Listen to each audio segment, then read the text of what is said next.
Congratulations sa inyo. Congratulations sa inyo lahat. Pero higit sa congratulations ko sa mga graduates mismo, ang aking taos-pusong pagbati din sa inyong mga parents. Nasaan po ang mga parents? Alam niyo, kahit masaya po kayo, sigurado ako, mas masaya pa ang inyong mga magulang. Ang mga parents, sila lagi ang pinakamasaya sa lahat pag meron tayong mga tagumpay sa buhay. Meron tayong mga accomplishment. Totoo po yan.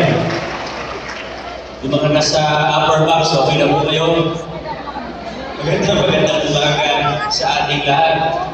Hindi ko na po babatiin ang lahat ang mga kasama natin, pero siyempre sa ating mga kailangan ko rin po magpasalamat sa lahat ng mga tumulong sa atin, hindi lang para sa graduation na ito, kundi mga umanalay sa atin, mga sumuporta sa atin, ang mga nagtrabaho sa larangan ng edukasyon. Nitong nakaraang mga taon,